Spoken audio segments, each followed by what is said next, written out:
जिथों तक जपजी साहब का संबंध है तुसीं सारे जानते हो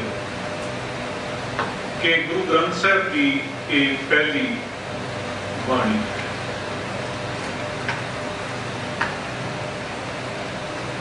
इस बाणी का नाम जप किवें है ये सानू किथों सूचना मिलती है। जिहड़ा मूल मंत्र है आरंभ दे विच जिथे उसकी समाप्ति होती है उस तो अगे इस बाणी का सरलेख जप लिखा और असीं सत्कार दे नाल प्यार दे नाल इनू जप जी गई। जिथों तक इस बाणी के नाम बारे तत्करे की सूचना है गुरु ग्रंथ साहब दे विच इंडेक्स दिता है। उत्थे इस बाणी का सरलेख दिता गया है जप निशान। निशान निशान की है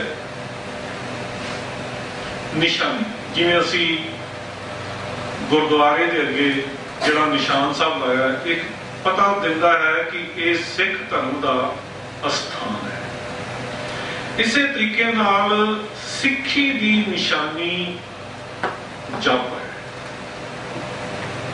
इसकी चर्चा बाद में होर भी करांगे।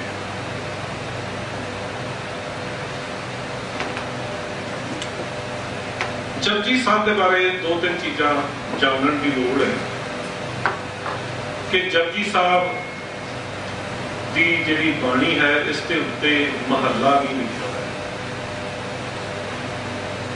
इस करके कई बार जिहड़े पाठक नूं परंपरागत ज्ञान ना होवे उन्होंने इस दे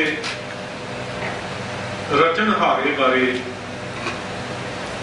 लभना पैंदा कि ये बाणी किसने रची है। असीं तो जानते हैं क्योंकि असीं सिख हाँ, परंतु ये उस पाठक की समस्या जिहड़ा सिख नहीं ते अध्ययन करता है तो इसका जवाब जिहड़ा सीधा सीधा यही है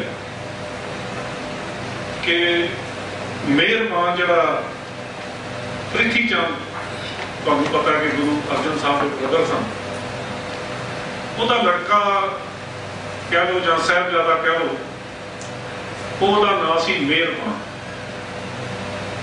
मेहरबान ने जपजी साहब का पहला टीका किया। मेहरबान जिन्होंने असीं मीणे कहने प्रिथी चंद की औलाद नूं मीणे कहा जाता।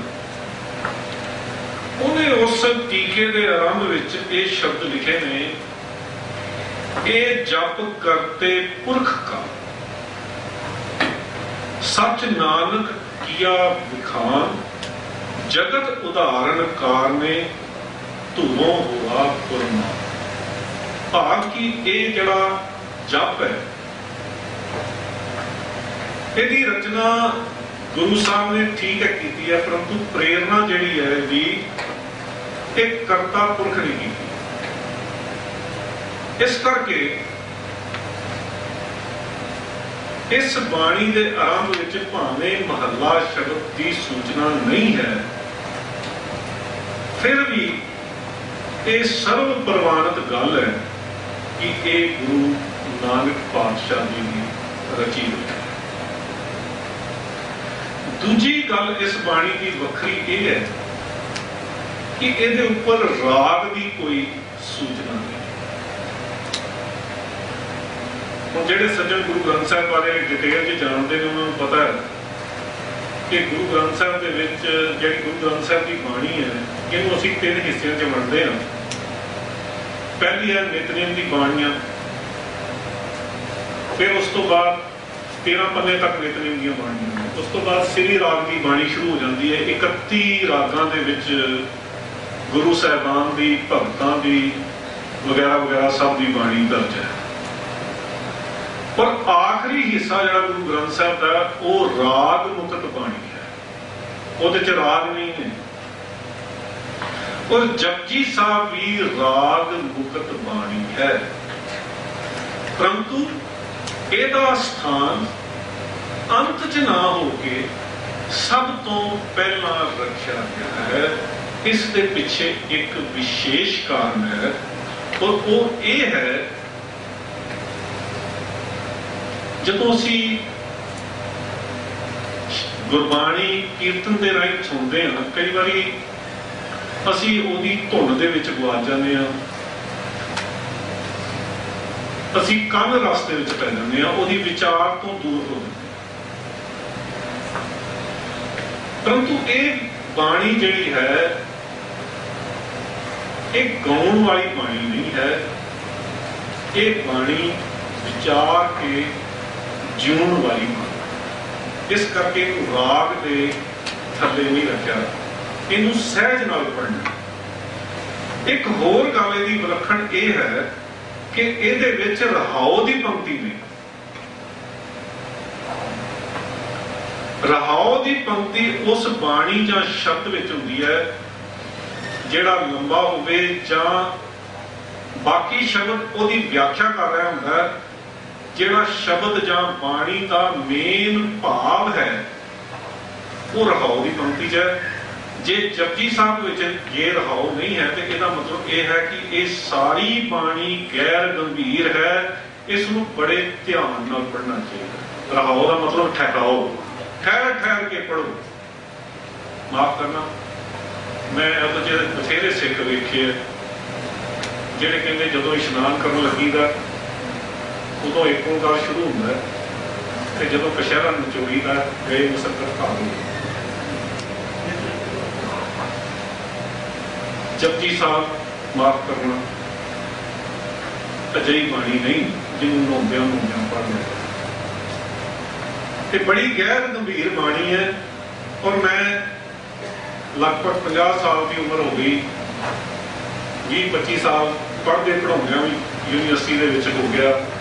जपजी साहब जिन्नी बारी भी पढ़िया कोई गल नवीं समझ नहीं। इन्ना वड्डा सागर है, ये नहीं कि कुछ लोग जिवें कह देंगे ने कि रोज रोज पढ़न की की लोड़ है। नहीं, जे मन एकाग्र करके पढ़ोगे रोज बख्शिशां ते रहमतां जपजी दे पाठ के नाल सिख दी झोली विच पई। इतिहास दसदा है कि गुरु नानक साहब के समय तो ही जपजी साहब नितनेम का हिस्सा बन गया। भाई गुरदास जी ने इसके बारे संकेत किया कि जिहड़ी संगत करतारपुर विच रहिंदी सी उहदे नितनेम दे विच सोदर आरती गावीए अमृत वेले जाप उचार। और भाई गुरदास जी एक होर थां ते लिखते हैं 26वीं पौड़ी दे विच, अमृत वेले नहावना गुरमुख जप गुर मंत्र जपाया। गुरु नानक साहब के समय तो ही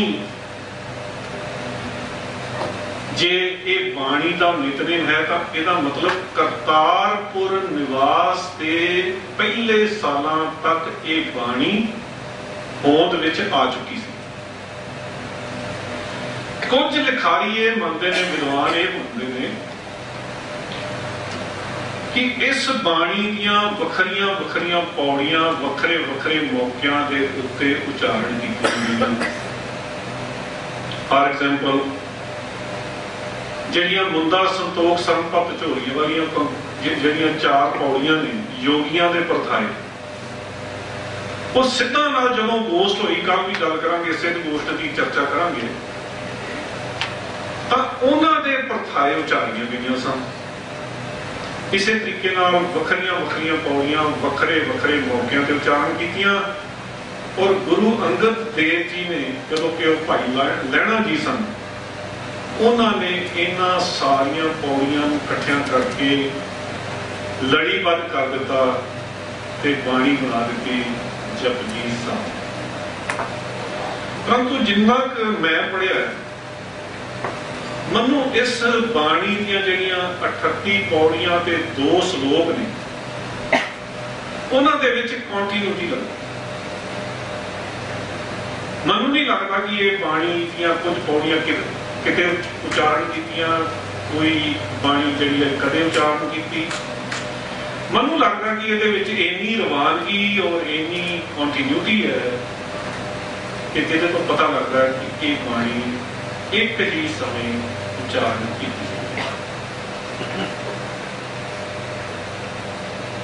इस बाणी के बारे रहतनामिਆਂ ਦੇ ਵਿੱਚ स्पष्ट आदेश है कि गुरसिख रहत सुनो मेरे मीत उठ प्रभात कर हित चीत वाहेगुरु उन मंत्र सो जाप कर स्नान पढ़ जप जाप।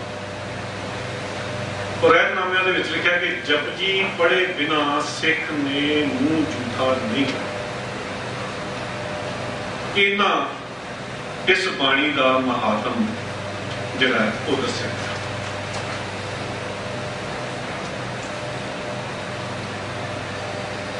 और यही कारण है कि अमृत बाणियां दे विच भी पहली बाणी जपजी साहब। जपजी अते गुरु नानक दे विच कोई अंतर नहीं। थोड़ी एकाग्रता बख्शना। जपजी अते गुरु नानक दे विच कोई अंतर नहीं। गुरु नानक साहब के दर्शन सानू जप विच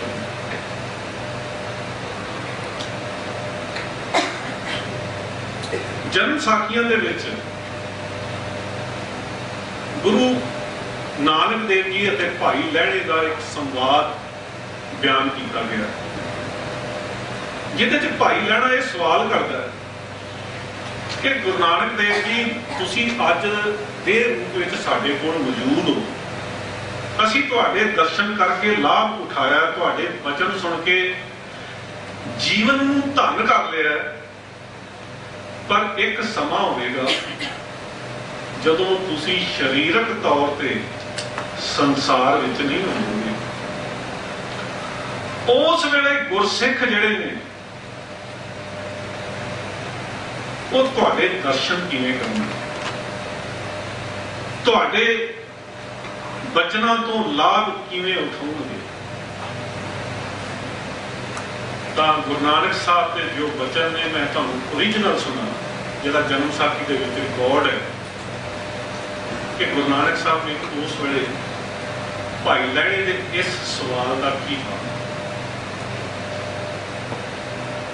गुरु नानक साहब कहते इक्को सो मंत्र होवे जिस पढ़े कर कर सारो जगत मुक्ता होवे।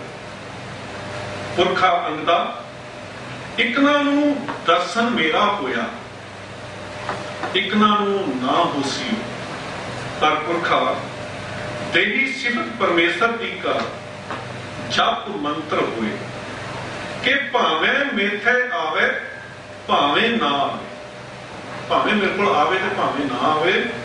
पुरखा मैं थी पिछला जे कोई एहो जप पढ़े, मेरे तो पिछों जेकर कोई ये जप पढ़ेगा सो मैनू समाए हुए नू आए मिलेगा।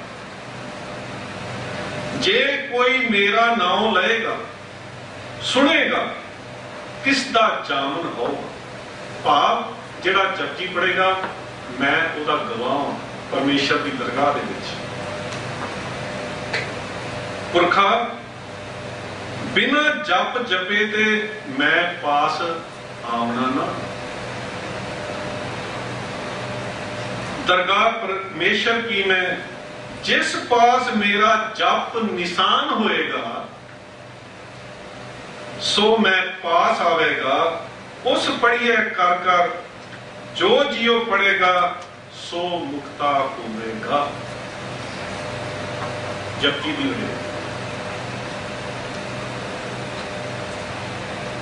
जपजी साहब रूहानियत की कुंजी है।